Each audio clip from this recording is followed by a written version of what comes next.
I am very thankful for this opportunity, as always, to be able to bring a message from the Word of God and communicate His eternal truths to His gathered company of people.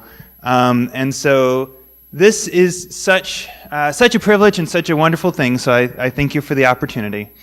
But about a week ago, I sent my wife a meme, and I didn't get it on the slides, but I sent her a meme, one of those completely out of context pictures with text on it, and this particular one had this quote: "My disappointment is immeasurable, and my day is ruined." And apparently it's a line from a video review of Popeye's cheddar biscuit shrimp, which I think is rather awkward for Popeye's chicken. But regardless, the phrase is at times a somewhat relatable one. Perhaps you too have gone to a restaurant and after paying for the meal, you walked out and your only feeling was, my disappointment is immeasurable and my day is ruined.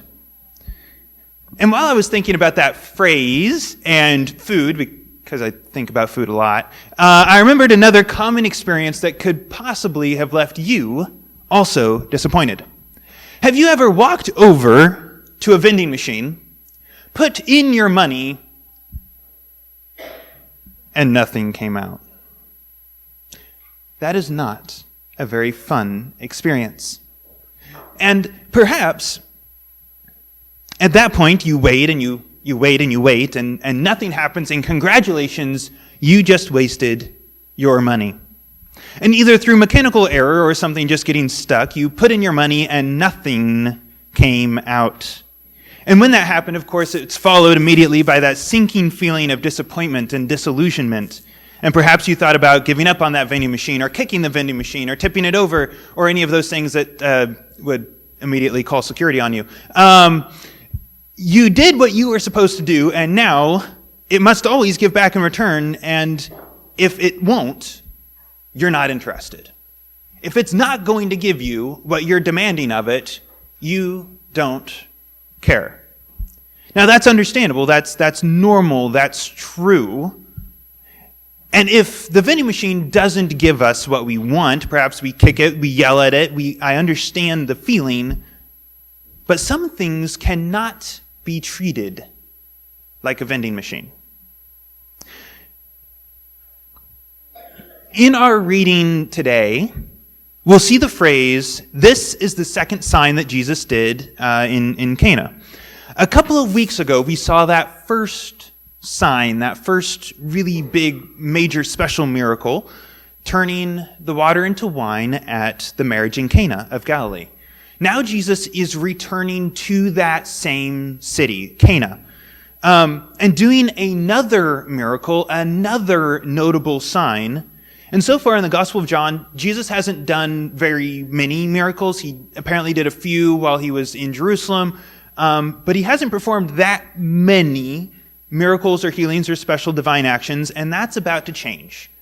Because as we get deeper into the book of John, Jesus begins performing more wonders and more miracles and more signs that are more well-known, like this one, or even maybe you're thinking of the feeding of the 5,000 or something like that. We'll see a lot more records of miracles as we go forward into the book of John. But as John looks at this new section of his book, he wants us to understand something very, very important about these miracles. He wants us to know their purpose and their place. He wants us to view all of these miracle stories that are about to happen with the right lens and understand them the way Jesus wanted us to. Why? Because it's very easy to walk away with the wrong idea of these miracles. So John chapter 4, and I'll start reading in verse 43. John chapter 4, verse 43, down just a little bit. Here we go. So, Jesus just met with the Samaritan woman. City of Samaria, woman at the well, tells her some of her sinful past. She gets amazed, goes, tells the people in the city. They come out. Jesus hangs out in Samaria for 2 days, teaching them, helping them. There we go, they're believing on him. But now, after 2 days, he departed for Galilee. For Jesus himself had testified that a prophet had no honor in his hometown. So when he came to Galilee, the Galileans welcomed him, having seen all that he had done in Jerusalem at the feast, for they too had gone to the feast. So Jesus was there in Samaria, and now he comes back, but it's interesting. Those outsiders, those rejects, those hated Samaritans were welcoming and loving and believing in Jesus. He didn't even seem to do any miracles there. If he did, they're not recorded. They welcomed him. They believed on him for who he was.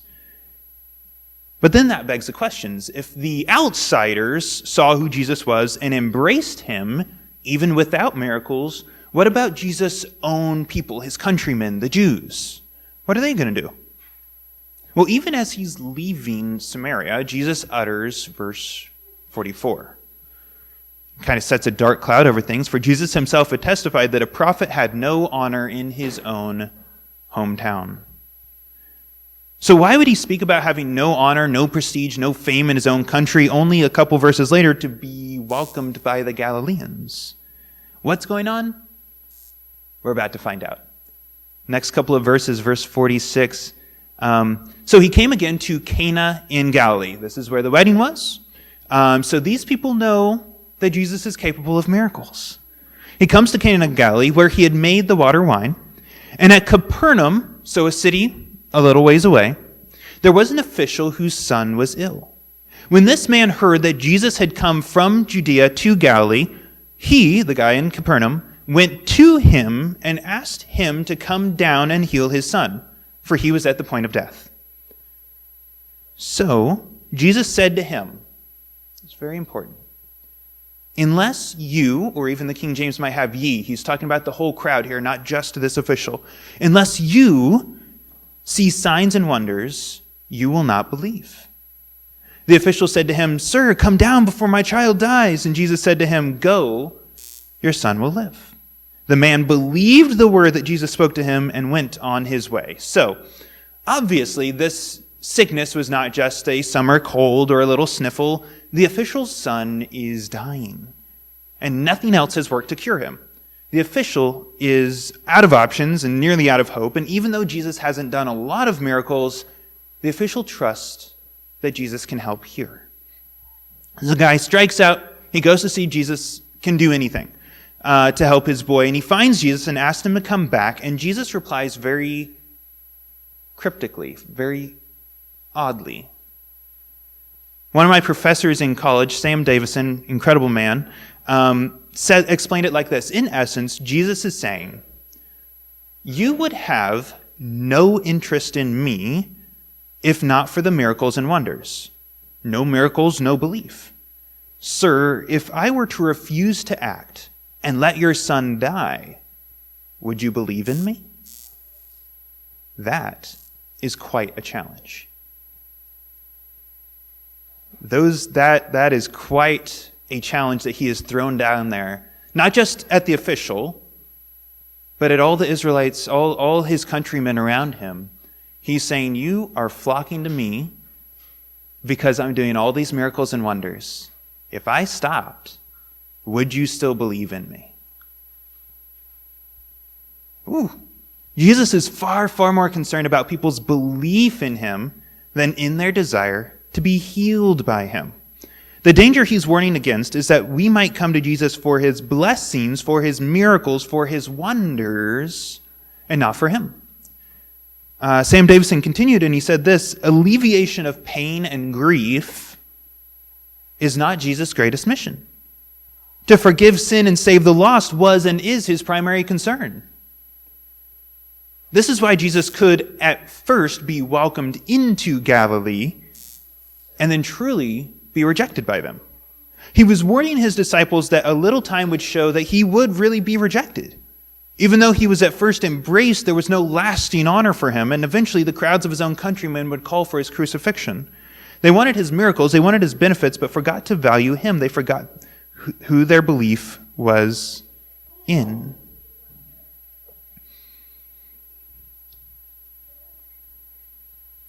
And we'll see those seeds of rejection sown here in just a little bit. So Jesus tells the man, go, your son will live. And he goes.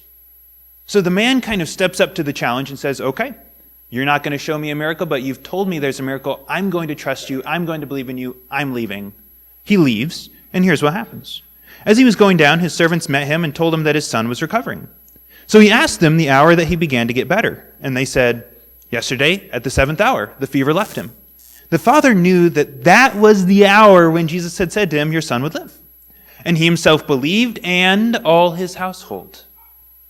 This was now the second sign that Jesus did when he had come from Judea to Galilee. So the man, at first, of course, it takes him a couple of times to get it, but at first, perhaps not grasping the full potency of Jesus' statement, circles back to his initial plea. He begs Jesus again to come, and Jesus refuses. Jesus promises a miracle, but tests the man's faith. Jesus is basically saying, I just accused the crowds of only showing interest in me because of my miracles. Will you do the same? Or will you believe me without me showing a miracle right here, right now? Will you trust me? And the man did. And he rose to that challenge. He trusts Jesus' word that his son would live, and he did. Jesus is saying, don't treat me like a vending machine where you just throw in your little thing, you get what you want, and you move on with your life. I am so much more. Don't come trying to get a miracle if that's all you're here for. He's daring the man to believe in him, see him as so much more, even if he gets no miracles. Now, we go to vending machines for wonderful and beautiful things. Sometimes we go for a sip from the fountain of youth, also known as Dr. Pepper. And we go, but you go to the vending machine, you throw in your thing, you demand it dispense you your Dr. Pepper, you get furious if it does not, you take your Dr. Pepper, you leave, and you don't think again about that machine. Unless it happened to be broken or, busted up or graffitied up or something, you never think about that again. You just move on. You enjoy the sweet nectar of life, and you forget about it. And Jesus is saying, do not treat me like that. Do not come demanding to be healed, or demanding that God sort out your financial problems, or God give you peace. Get what you want and not seek who God is. But this man, this official, he did exactly what Jesus wanted him to do. This man had faith. That faith was rewarded. He got his miracle. And as he's returning home, his servants come and inform him that his son is healed. But this is something I didn't catch until I looked at a map. Capernaum was only a few hours away from Cana. But if you look here, this man did not even go and talk to his servants. They said, yesterday your son was healed. So he took an entire day to go home. He trusted Jesus so much he didn't need to rush home. He hung out in town for a little while. Jesus said he was going to live. He was going to live. Might as well run some errands while I'm here. He took way longer to get home because he trusted Jesus. He hadn't seen the miracle, but he trusted who Jesus was. That or his car broke down and he was stuck in town for a little while. I don't know. But he goes and he trusts Jesus. But more than that, did you notice his whole household believed? There at the end of verse 53, he himself believed and all his household. This man believed in Jesus, trusted in Jesus, brought that faith back, and helped his whole household believe and follow Jesus. That is what we're supposed to do. Believe in him, lead others to believe in him, and God does reward that. God does miracles. God cares for us. God heals. God does great things. But after challenging this official to believe in him, this official did exactly how people were supposed to respond to Jesus' miracles. With belief, with faith, with trusting in who Jesus was, realizing who he is.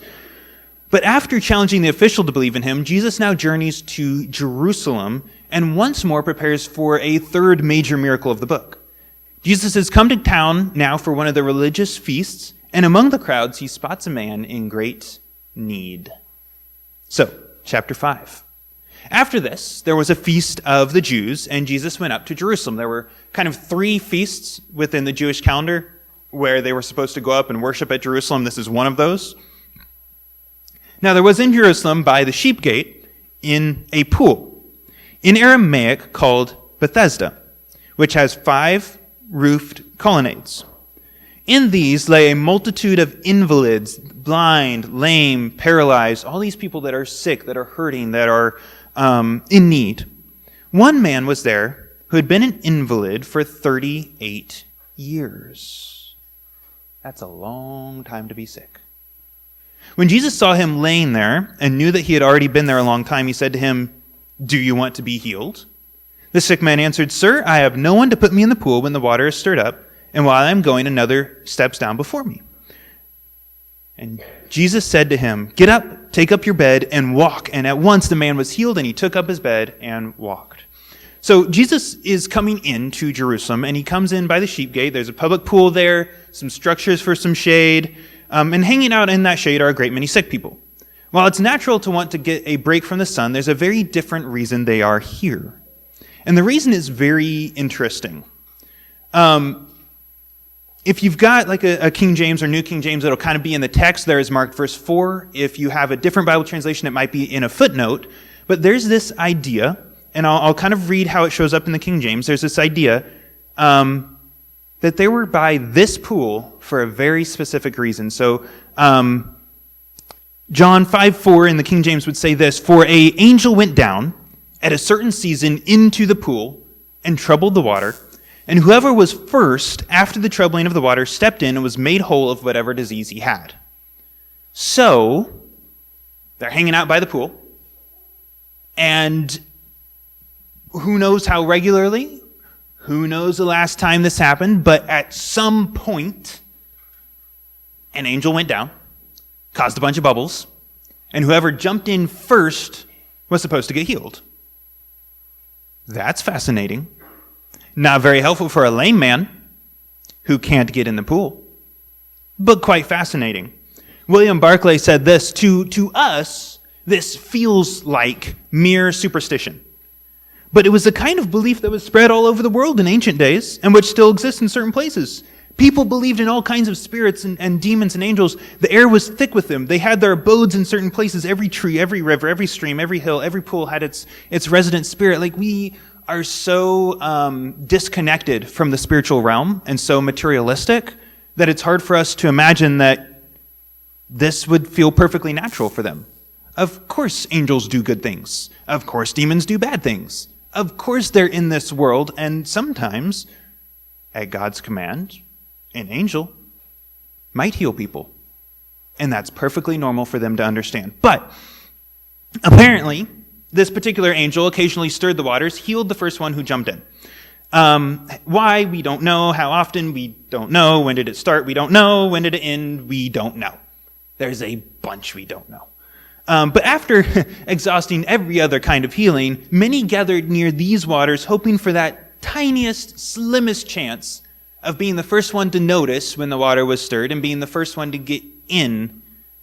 And even that tiniest, sliverest of hope was enough to bring crowds there looking for relief.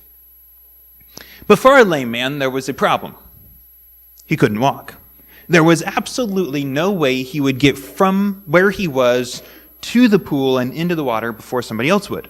He was so close to his hope for healing, but he had lost all hope of actually getting it. He was so close to that relief, but his life felt hopeless. But thankfully, the Lord of life was walking by. And something far more reliable and far more hopeful than a apparently occasional angel visit was about to enter his life. So Jesus sees him, and he asks a rather obvious question. Would you like to get better? And I think we all know his answer. Of course he wants to, but he assumes that Jesus is speaking about the water and tells Jesus of his own ability to get healing. He can't get there on his own. He can't restore himself. He can't be changed himself. He can't heal himself. He cannot bring the change he needs. He needs a rescuer, a savior. He needs Jesus. And Jesus gives him so much more. Jesus tells him, Get up, take up your bed, take up your mat, your cot there, and walk. And to the man's credit, he does just that. He's told to stand, he stands up, he obeys, he finds Jesus has healed his legs, he can now walk. What a happy day, and he does just what Jesus asked. He picks up his mat, his bed, and he walks off. End of story, right? Not quite. Verse 10. Oh, tail end of verse 9. Now that day was the Sabbath day. So the Jews said to the man who had been healed, "It is a Sabbath, and it is not lawful for you to take up your bed." But he answered them, "The man who healed me, that man said to me, 'Take up your bed and walk.'" They asked him, "Who is the man who said to you, 'Take up your bed and walk'?" Now the man had been healed did not know who it was, for Jesus had withdrawn, as there was a crowd around the place.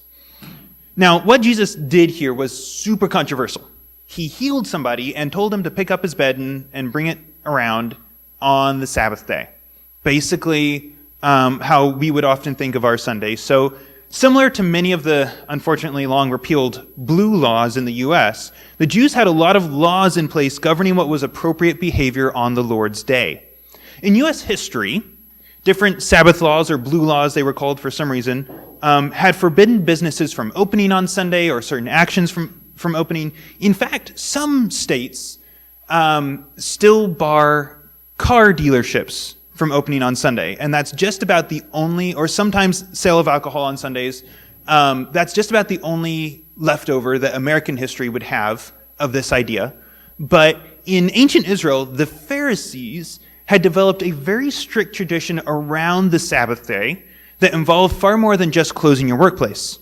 Among the many, many, many other things that you could do to violate all of their different laws, well, was carrying your bed around. So this man is confronted. He's breaking their tradition, and the man immediately kicks the blame to Jesus. And, well, I guess we don't really know how he said it, but regardless, the focus quickly shifts to Jesus. They don't really pester the man that much. They want to know who told him to do that. Only the man did not even know who Jesus was. Here at the end, we get this subtle note that all is not quite right with this healed man. He did not know who it was. Unlike the official, this man's miracle didn't lead to following Jesus, to knowing him, to telling his family about him, leading them also to follow Christ. This man's miracle didn't lead to please to follow Jesus, or even a thank you, not even something as simple as remembering him to any real degree. This man seemed to be content to be healed by Jesus and move on, to get what he wanted, and then very nearly forgot entirely about Jesus. To get his can of Dr. Pepper and just walk away, slurping his drink without a care. So only after a second meeting was he even really able to identify who healed him, which is kind of sad. But speaking of that second meeting, verses 14 and 15. Afterward, Jesus found him in the temple and said to him, "See, you are well. Sin no more, that nothing worse may happen to you." The man went away and told the Jews that it was Jesus who healed him. This is quite odd, because while Jesus will tell later in the book of John a woman to go and sin no more, Jesus adds a note here that is exclusive to this healing. Sin no more, that nothing worse may come to you. Nothing worse may happen to you. For as far as I know, Jesus does not add that warning to any other healing, so why does he add it here? For starters, this man didn't seem to express the same thanks, the same repentance, the same belief that many did. It seems almost that he just took the healing and moved on. Jesus is warning him that we should not abuse God's blessings for our own indulgence. God's work in our lives should always lead us to faith in him, and this man, having seen God's power, would be in a bad spot if he rejected God. It seems this man needed to learn to look to Jesus, not just what Jesus can provide. But after this quick exchange, the gospel account moves on, and something else comes up. verse 16. And this is why the Jews were persecuting Jesus, because he was doing these things on a Sabbath. But Jesus answered them, "My Father is working until now, and I am working." This is why the Jews were seeking all the more to kill him. Because not only was he breaking the Sabbath, but he was even calling God his own Father, making himself equal with God. So Jesus answers, "My Father is working, and so am I." And here's what's up with that. Again, even in creation, we get that idea of 6 days God worked. God rested the seventh day as an example to humanity, and then eventually with the Jewish nation, they got it more instituted into law. You would work the 6 days, and then there would be that Sabbath day of rest. But Jewish tradition held that God, rightly so, that God is constantly working. He's constantly sustaining the universe. He's constantly working, moving, doing things. God doesn't stop being God on the Sabbath day. And that does not constitute a violation of the Sabbath. So God can still work on the Sabbath day, even if his people were commanded to rest. Jesus' assertion says, I can work too, because God is working. He's claiming the same plane, the same authority, the same position as God the Father. And he justified his work of healing on the Sabbath by reminding them that God worked on the Sabbath. The Sabbath privilege was only for God. It was particular to God. No one was equal to God, except now Jesus is coming along saying, yeah, I can work on the Sabbath too. Watch me. Who is Jesus claiming to be? He's claiming to be God. He is very clearly claiming to be God, and they made this connection. The official had faith, was promised a miracle, and he and his whole house believed, realizing who Jesus was. The lame man had faith. I mean, he obeyed Jesus. He stood up. He was healed. But apart from Jesus' challenge to live righteously, we don't get a single note of the lame man's belief. And he seems to know so little about Jesus, he never even knew his name until later. The Jewish officials, they see the miracle, they reject Jesus. They understand to some degree who Jesus claimed to be, but they reject him. Ultimately, these stories are not about healing. I mean, they describe healing. They're about who Jesus is and our reaction to him. He is equal to God, yet many see him as just a mere miracle worker or a blasphemer by others. The Jewish leaders got one thing right. They noticed that Jesus claimed to be God. They didn't see Jesus just as a good guy. They understood his claims, even if they rejected him. But here's what we need to do. We need to look to Jesus for who he is, not just what he can do for you. We need to look to Jesus for who he is, not just what he can do for you. And it's easy for us to be fascinated by miracles. We love miracle stories. We love those stories even in our own lives, when there was a miraculous healing, or God provided for our financial needs, or when he did this or when he did that. But we can so easily fall into the trap of treating Jesus as nothing more than a cosmic vending machine. We put in our church attendance or our tithe money or whatever it is, and in exchange, we get God's miracles. We come to him for healing. We come to him for hope in hard times. We put our names on the prayer list because we're sick. But a focus on all of that, a fascination with all of that, can lead to us missing who Jesus is and what he ultimately came to do. The question would be, are you really following Jesus for who he is, or just what you can get out of him? Are you there for him, or just his Dr. Pepper, which admittedly is pretty nice? The Galileans, as John Corson once said, the Galileans received Jesus as a curious miracle worker, but not as their Savior. They were not interested in who he was, but only what he could do. I hope that we are not the same. Are you here for God, or just his blessings? And we can forget the salvation that he offers to us all, the role he came to do. We forget his purpose and his plan and his salvation, and we can easily forget that.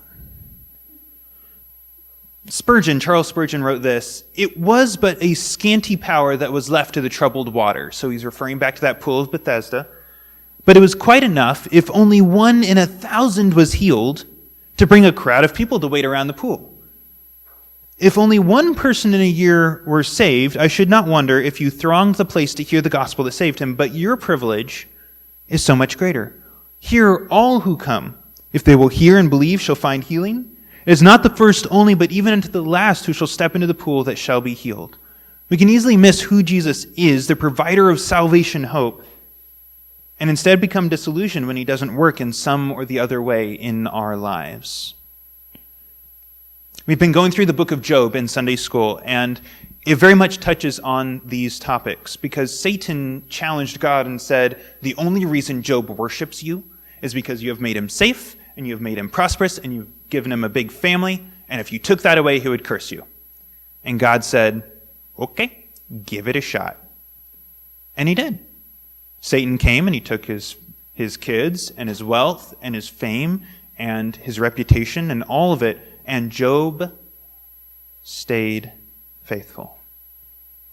But I wonder how many of us would follow Job's example.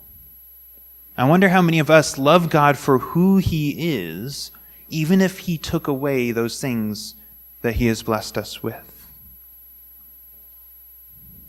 Look to Jesus for who he is, not just what he can do for you. And that is our challenge for this morning as we get ready to close. Let's keep our eyes, let's keep our focus, let's look to Jesus for who he is, not just what he can do for you. So go ahead